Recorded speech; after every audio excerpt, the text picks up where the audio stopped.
सर्वत्र विराजमान शब्द स्वरूप परम पूज्य स्वामी जी महाराज के श्री चरणों में कोटि कोटि नमन प्रणाम करते हुए इस सत्संग समारोह में पधारे हुए सभी सत्संगी धर्म प्रेमी भाई बहनों को सादर जय गुरुदेव। प्रेमी भाई बहनों, हम आप परम सौभाग्यशाली हैं कि ऐसे कलिकाल में हम लोगों को ये मानव तन, ये मनुष्य शरीर प्राप्त हुआ। उससे भी परम सौभाग्य की बात है कि मनुष्य रूपी मंदिर में बैठ करके हम लोगों को सत्संग सुनने का ये अवसर मिल रहा। सत्संग जल जो कोई पावे, मैलाई सब कट कट जावे। ये सत्संग है, ये कोई कथा कीर्तन नहीं, किस्से और कहानियां नहीं, नाच गाना ढोल मजीरा नहीं। ये महात्माओं की अजर अमर वाणियां हैं। यदि आपने ध्यान से सुन लिया तो निश्चय ही आपको अपने मानव जीवन के उद्देश्यों के बारे में पता चलेगा कि आखिर मनुष्य शरीर हमको क्यों मिला, क्या इसका उद्देश्य है, मरने के बाद हम कहाँ जाएंगे, हमारे बाल बच्चे, हमारे रिश्ते नातेदार कहाँ जाएंगे और कैसे हमारी जीवात्मा का कल्याण होगा। इन सभी प्रश्नों की जानकारी आपको सत्संग के माध्यम से होगी। इसलिए एक एक वचन को बड़े ध्यान के साथ आप सुनिएगा और समझने की कोशिश करिएगा। प्रेमी भाई बहनों, यह मनुष्य शरीर हम लोगों को बड़े सौभाग्य से प्राप्त हुआ। ये जीवन बहुत अनमोल है। उस परम पिता परमात्मा ने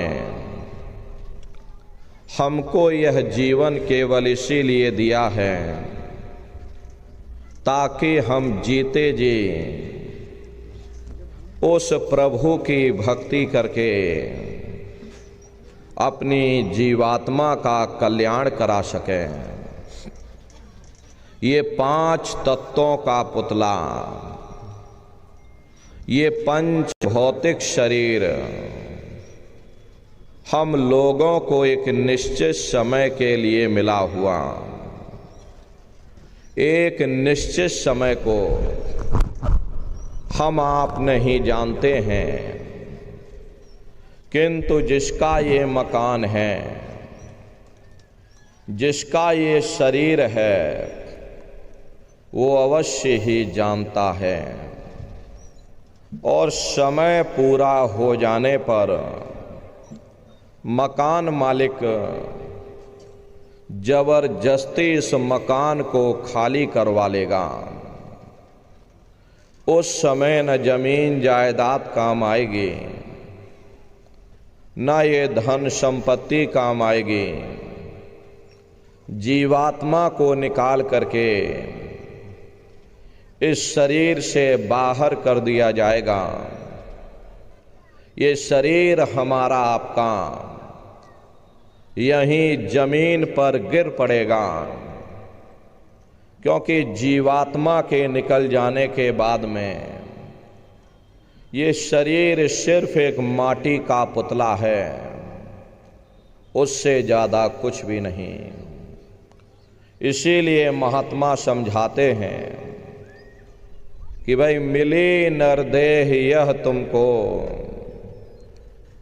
बनाओ काज कुछ अपना, पचो मत आए इस जग में, जानियो रैन का सुपना। प्रेमी भाई बहनों, जैसे रात में हम लोग स्वप्न देखते हैं, हालांकि उस समय पर हमें स्वप्न सच मालूम पड़ता है, असली प्रतीत मालूम होता है, लेकिन जब हम सुबह उठते हैं, जब हमारी आंखें खुलती हैं, तब हमें होश आता कि नहीं भाई, हम तो स्वप्न देख रहे थे, ये सब भ्रम है। ठीक उसी प्रकार से ये दुनिया भी 10-20-100 साल का स्वप्न है। अब आप कहोगे हम जाग रहे, परंतु प्रेमी भाई बहनों, ऐसा हरगिज नहीं है। जिस दिन मौत का वक्त आएगा, हम आप रोएंगे, हाय हाय करके चिल्लाएंगे कि हाय, हमने सारी जिंदगी यूं ही स्वप्न में गुजार दी, जागने का समय तो अभी आया था, जो कुछ करना था अभी करना था। लेकिन प्रेमी भाई बहनों, अब पछताए होत क्या, जब चिड़िया चुग गई खेत। महात्मा प्रेम से जीवों को समझाते हैं कि भाई देह और गृह सब झूठा, भरम में काहे को खपना। ये घरवार हमारा अपना नहीं, ये पराया देश है, ये सराय खाना है, ये मुसाफिर खाना है। ये शरीर भी तुम्हारा अपना नहीं, ये भी काल का पिंजरा है, किराए का मकान है, पराया मकान है। किसी को 40-50 साल के लिए मिला, किसी को 80-90-100 साल के लिए मिल गया। जितने जितने श्वास उस मालिक ने बख्शे हैं, उसे भुगतने के बाद में हमें शरीर को यहीं छोड़ जाना। श्वास दुधारा नित ही जारी, एक दिन खाली जाम। प्रेमी भाई बहनों, जैसे तालाब में पानी भरा होता है और यदि तालाब में एक छोटा सा सुराख कर दिया जाए, छोटा सा छेद कर दिया जाए, तो सारा पानी ही तालाब से बाहर निकल जाएगा। ठीक उसी प्रकार से हमारा ये शरीर भी श्वासों का भंडार है। जब तक श्वासों का भंडार जारी है, तब तक हम दुनिया के काम काज में फंसे हुए, दुनिया के कारोबार में उलझे हुए।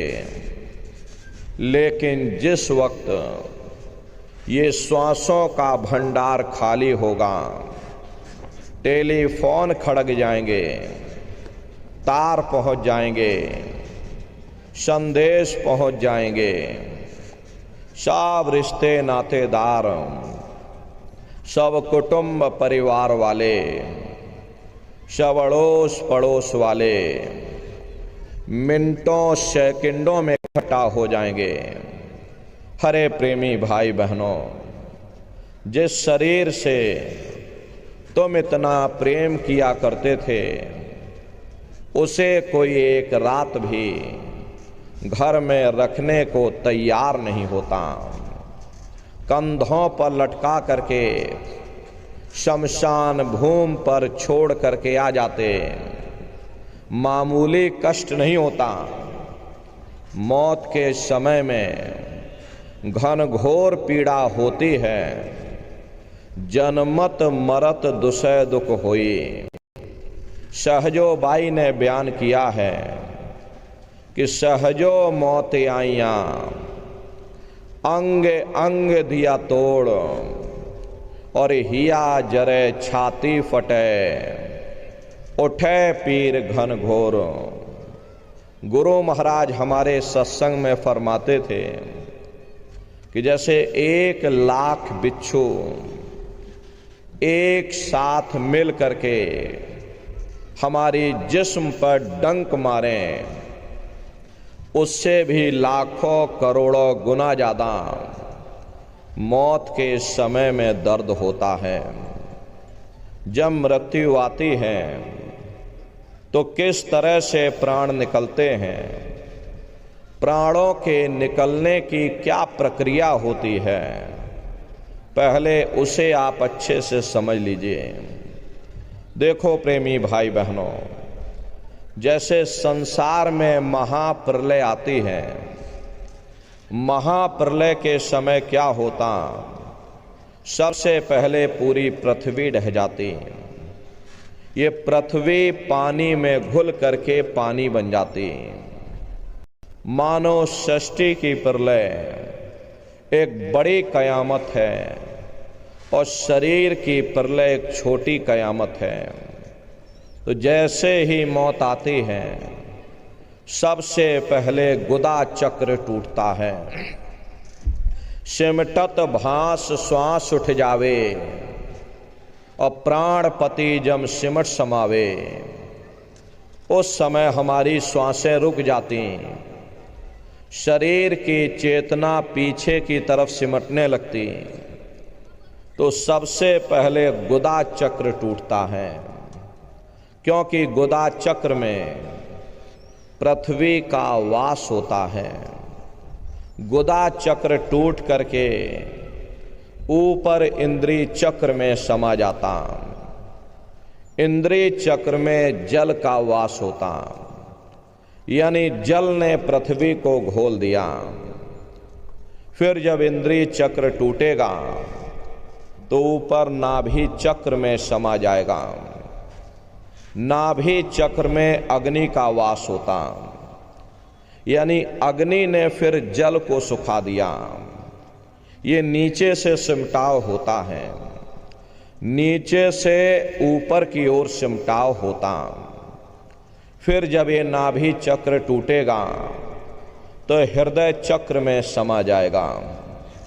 हृदय चक्र में वायु का वास होता, यानी वायु ने अग्नि को फिर अपने में समाहित कर लिया, और इस तरह से वायु आकाश में उड़ गई। ये आँखों की पुतलियाँ ऊपर पलट जाती हैं, मुंह खुला का खुला रह जाता।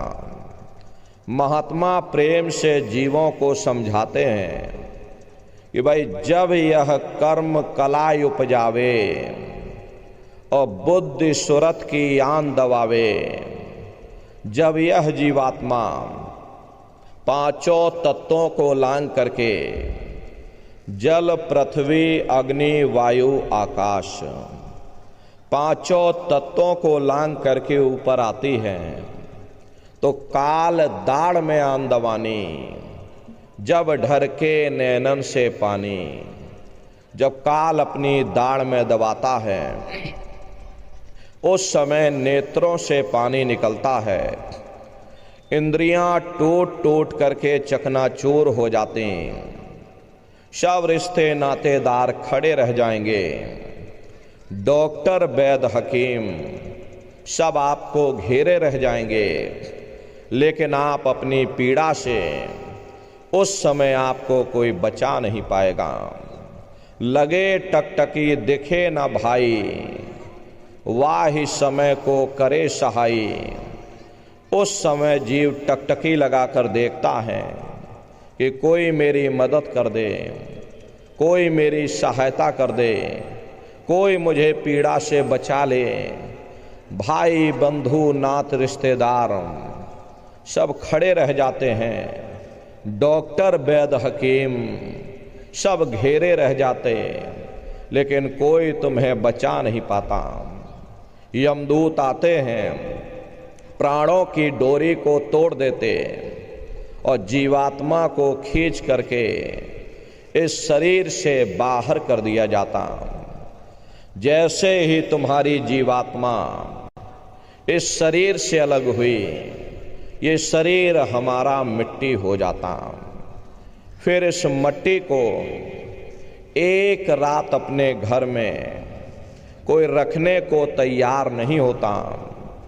आपके कितने भी सगे संबंधी क्यों ना हो, खास नात रिश्तेदार क्यों ना हो, लेकिन एक रात कोई घर में मिट्टी रखने के लिए तैयार नहीं होते।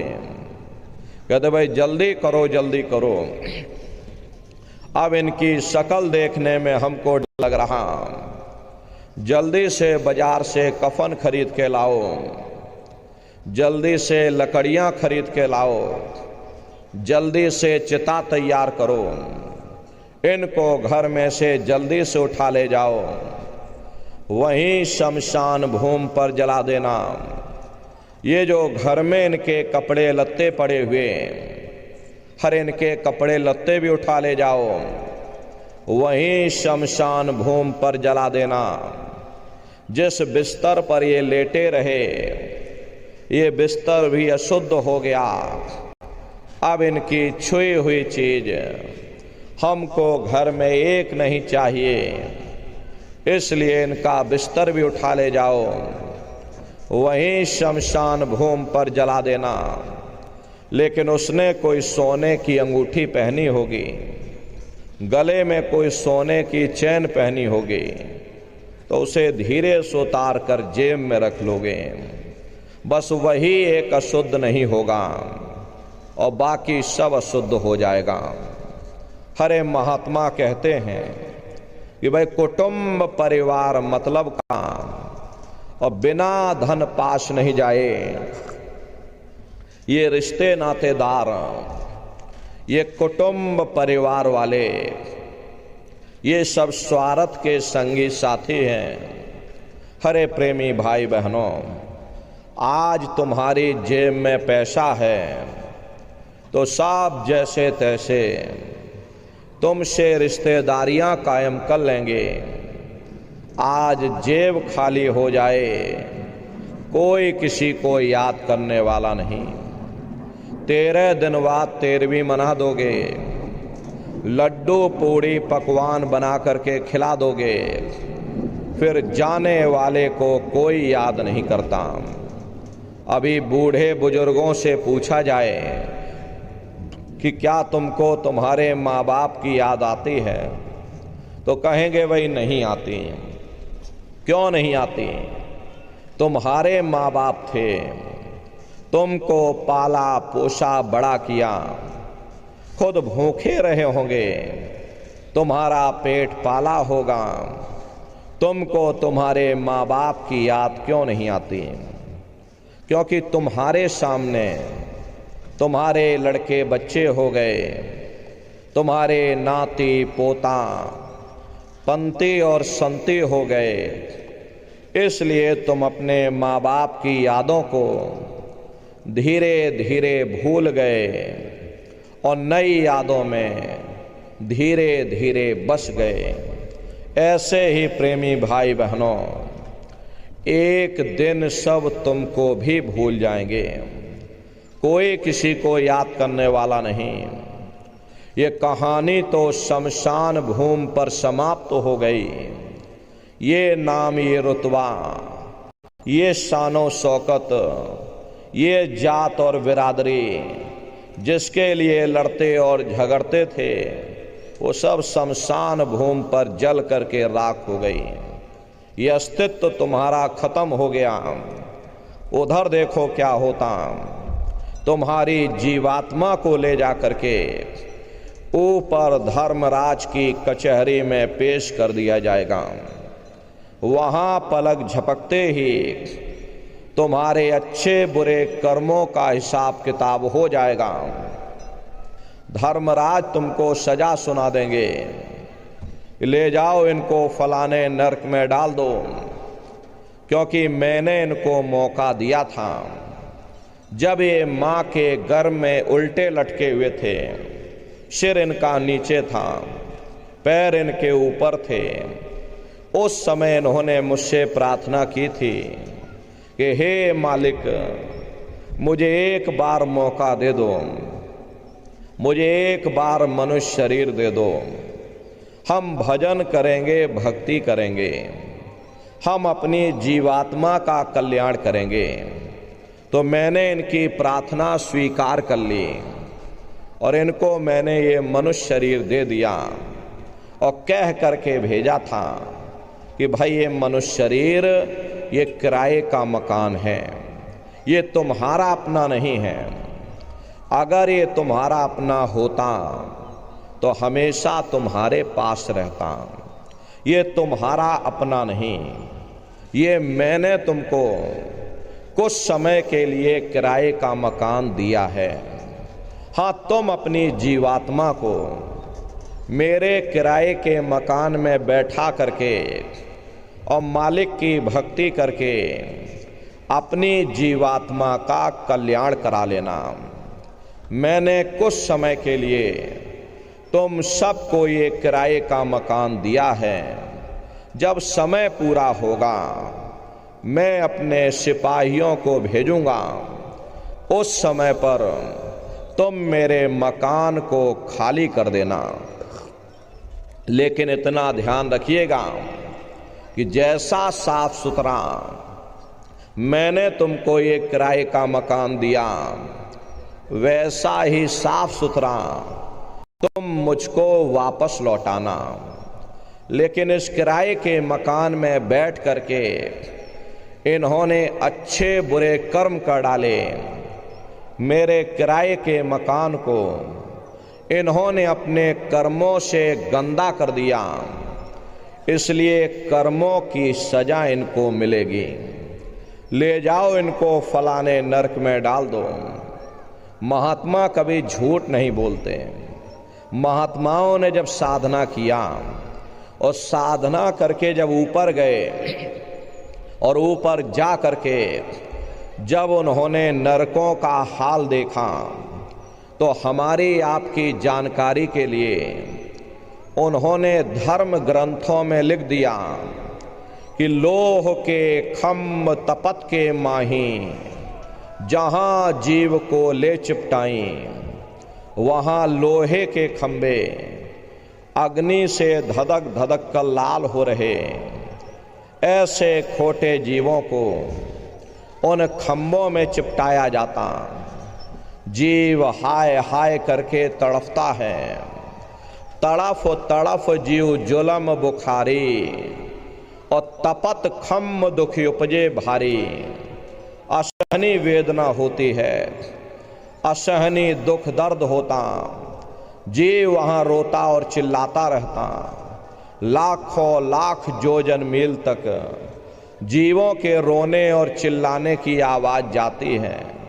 लेकिन प्रेमी भाई बहनों, वहाँ कोई तुम्हारी पुकार सुनने वाला नहीं, कोई तुम्हारी दर्द भरी आवाज़ को सुनने वाला नहीं। वाह समय की कहाँ सुनाई, लोहा अगन धमन धोकाई। जो धमन से धोक लोहारा, लोहा जो अग्नि में डारा।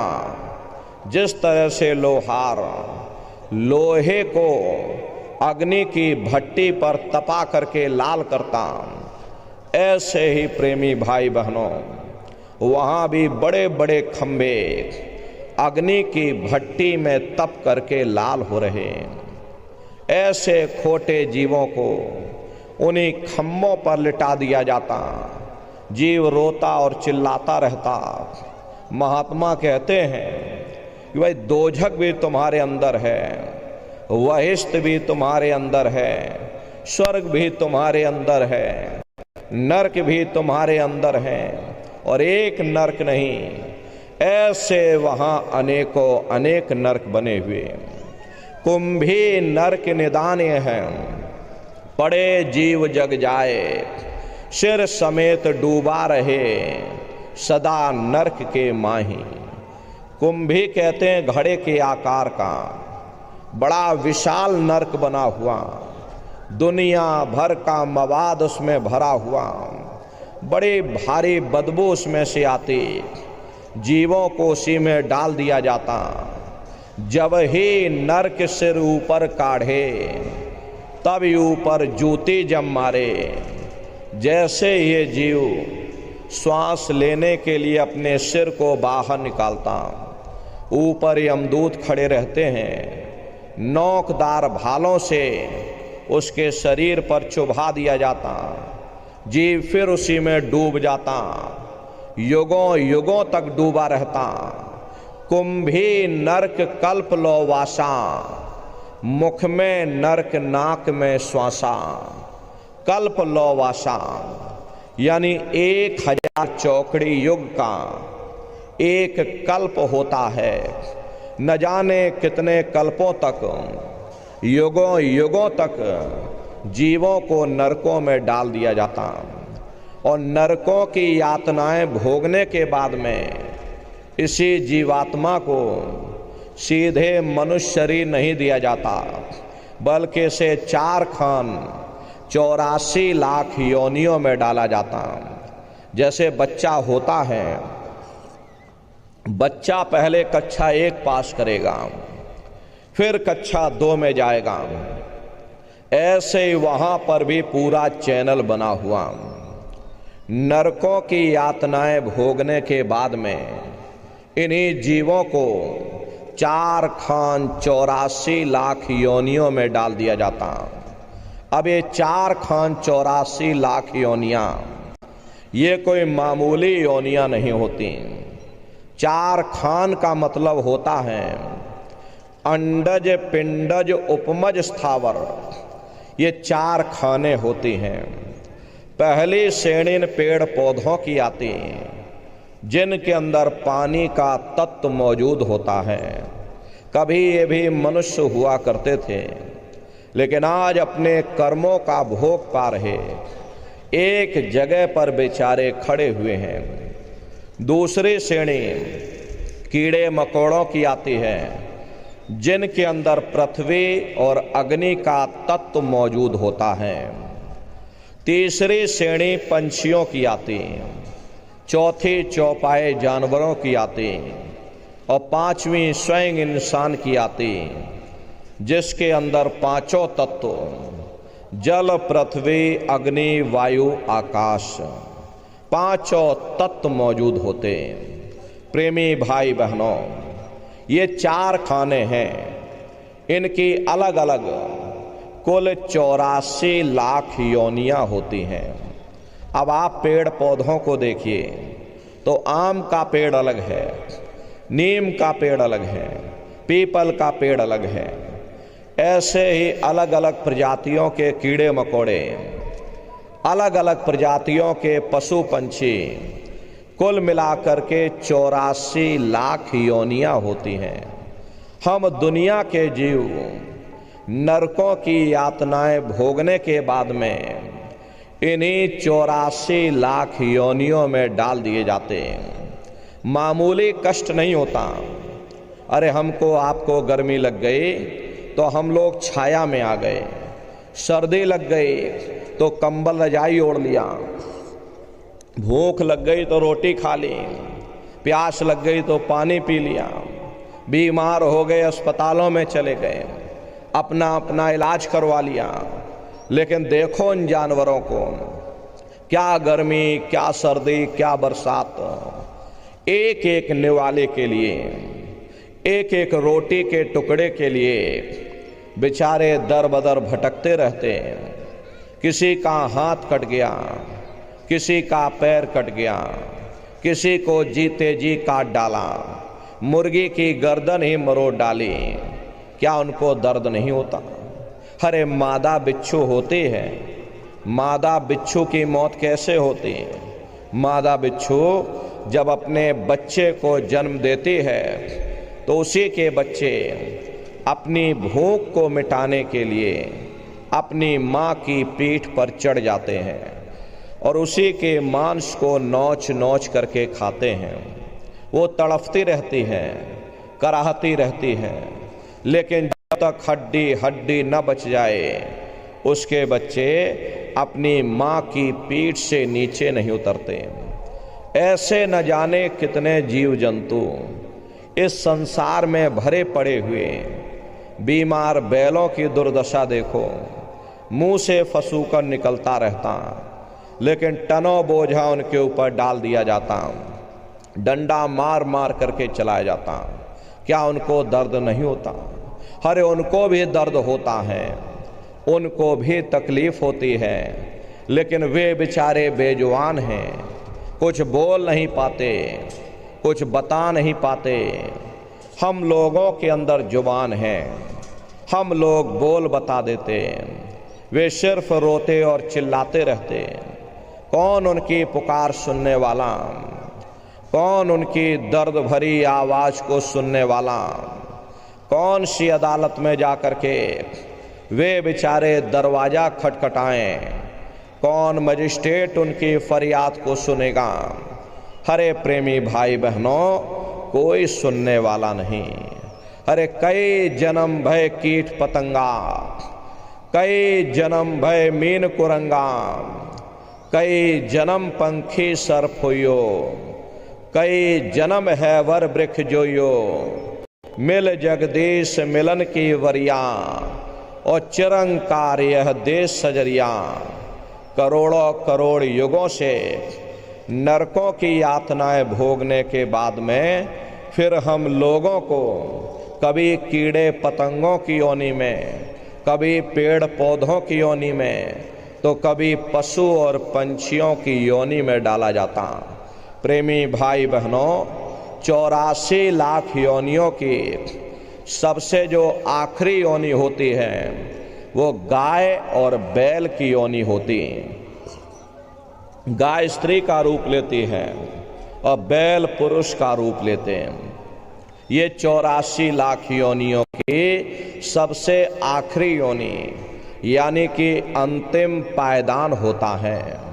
उसके बाद तब जाकर के हम लोगों को दोबारा फिर से मनुष्य शरीर प्राप्त होता। इसीलिए कहा गया कि बड़े भाग्य मानुष तन पाया, कोट जन्म जब भटका खाया। कोटान कोट जन्म जन्मांतरों तक अलग अलग योनियों में भटकने के बाद में तब बड़े सौभाग्य से हम लोगों को ये मनुष्य शरीर प्राप्त हुआ। बड़े से बड़े देवी देवता भी इस मनुष्य शरीर को पाने के लिए तरसते हैं, क्योंकि उन नरकों से, उन 84 लाख योनियों से निकलने का केवल एक ही दरवाजा है, वह केवल मनुष्य का शरीर है। लेकिन बड़े अफसोस की बात है कि जैसे किसी को हीरा मिल गया, अब उसे हीरे की परख नहीं, उसने हीरे को गधे के गले में बांध दिया। ठीक उसी प्रकार से ये मनुष्य शरीर उत्तम से उत्तम है, लेकिन इंसान इसकी कद्र नहीं करता। खाने पीने ऐशो इशरत में अपने जन्म को बर्बाद कर देता। महात्मा प्रेम से समझाते हैं कि भाई बड़े सौभाग्य से तुमको ये मनुष्य शरीर मिल गया। बड़े से बड़े देवी देवता भी इस मानव तन को पाने के लिए तरसते हैं, क्योंकि इसी मनुष्य रूपी मंदिर में बैठ करके हम उस मालिक की भक्ति कर सकते हैं। इसीलिए संतों महात्माओं ने इस पंच भौतिक शरीर को सच्चा हरि मंदिर कहकर याद किया कि हरि मंदिर यह शरीर है, ज्ञान रतन प्रकट होए, ये असली हरि मंदिर है। जब भी वो मालिक मिलेगा इसी हरि मंदिर के अंदर मिलेगा। इसी पंच भौतिक शरीर को गुरु नानक साहब ने नर नारायणी देह कहकर याद किया कि वो देह है जिसमें नारायण स्वयं विराजमान हैं। वो नारायण जब भी मिलेंगे तुम्हें तुम्हारे अंदर मिलेंगे। यही कबीर साहब ने लिखा है कि जो तिल माही तेल है, जो चकमक में आग, और तेरा साईं तुझ में जाग सके तो जाग। जिस तरह से तिल में तेल होता है, पत्थर में अग्नि होती है, ठीक उसी तरह से वो मालिक हर एक के घट घट में, हर एक के वजूद के अंदर बैठा हुआ। यही आपकी धर्म पुस्तकों में भी लिखा है कि अरे मोको का ढूंढे रे बंदे, मैं तो तेरे पास में, ना तीरथ में ना मूरत में, मैं तो हूँ विश्वास में। ना मैं तीरथ में मिलूँगा, ना मैं मूरत में मिलूँगा, ना मैं अन्य किसी कर्म कांड में मिलूँगा, ना मैं ग्रंथों में मिलूँगा, ना मैं पोथियों में मिलूँगा, ना मैं किताबों में मिलूँगा। चाहे सारी उम्र बैठ करके तुम अखंड रामायण पढ़ते रहो, मैं जब भी मिलूँगा तुम्हें तुम्हारे अंदर मिलूँगा।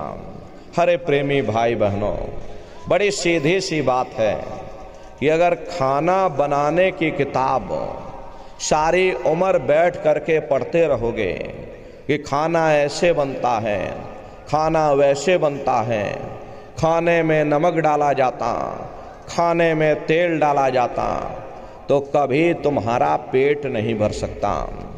जब तक आप खाना बनाओगे नहीं, उसे खाओगे नहीं, कभी तुम्हारा पेट नहीं भर सकता।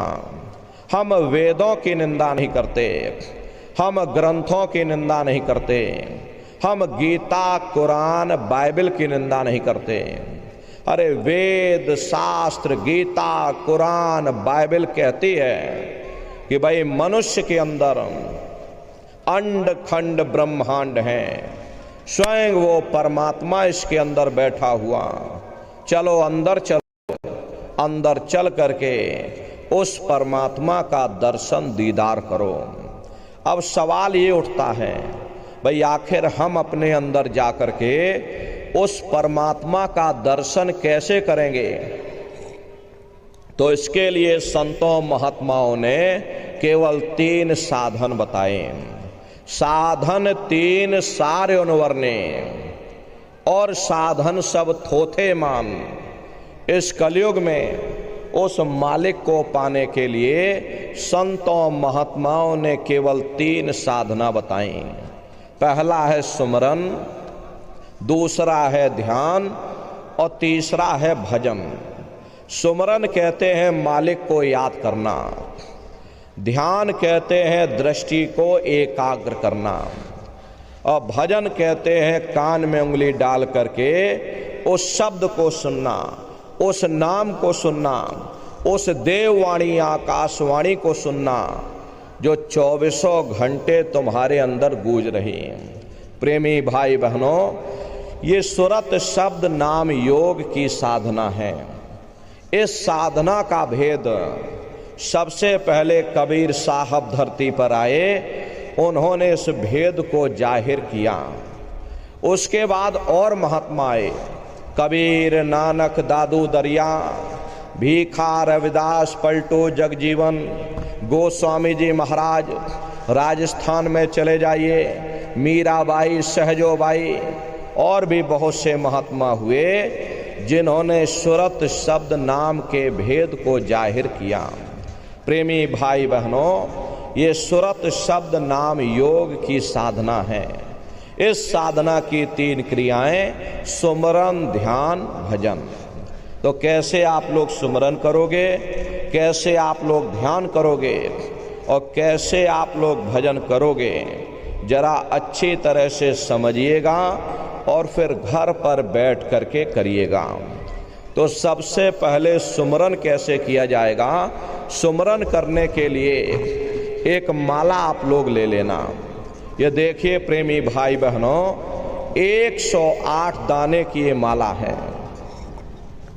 अपने अपने घरों में बैठ करके बाहर से अपनी आंख को बंद कर देना और दोनों आंखों के मध्य भाग में अपने ध्यान को रोक करके और दाने दाने पर जय गुरुदेव नाम का उच्चारण करिएगा। हर दाने पर जय गुरुदेव नाम, हर दाने पर जय गुरुदेव नाम। जय गुरुदेव, जय गुरुदेव, जय गुरुदेव, जय गुरुदेव, कुल 108 बार करिएगा। दोबारा इसी जगह फिर वापस आ जाओगे। जब आप जय गुरुदेव नाम का उच्चारण करोगे तो दोनों आँखों के मध्य भाग में अपने ध्यान को रोक करके और दाने दाने पर जय गुरुदेव नाम का उच्चारण करिएगा। जिसको आप याद कर रहे हो, एक समय ऐसा आएगा वो अंतर में तुम्हारे सामने प्रकट हो जाएगा। उसके स्वरूप को देख लेना, फिर उसी के स्वरूप को याद करके जय गुरुदेव नाम का सुमरन सभी नए प्रेमी भाई बहन करिएगा। दूसरी बार फिर यहीं से जय गुरुदेव नाम का सुमरन, तीसरी बार फिर यहीं से जय गुरुदेव नाम का सुमरन। इस तरह से कुल 8 बार जय गुरुदेव नाम का सुमरन आप सभी लोग सबसे पहले करिएगा। 8 बार करने के बाद में ये माला आप रख देना। प्रेमी भाई बहनों, ये जय गुरुदेव नाम किसी साधारण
कान मुख बंद कराओ, अनहद झिंगा शब्द सुनाओ।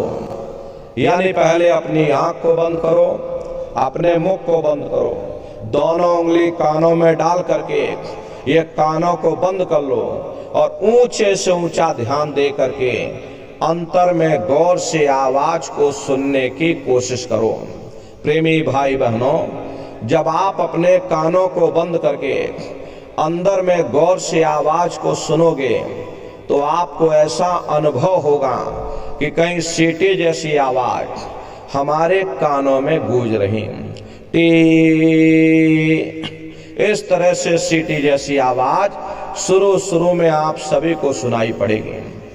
करना कुछ नहीं है, लेटे हो चाहे बैठे हो, बस आप उस आवाज को सुनते रहना और सुनते सुनते उसी में लीन हो जाओ। जब आप उसमें लीन हो जाओगे तो कुछ समय बाद में दोबारा आपको अनुभव होगा कि कहीं बड़ी दूर से एक महीन आवाज, घंटे और शंख की आवाज हमारे कानों में बज रही है।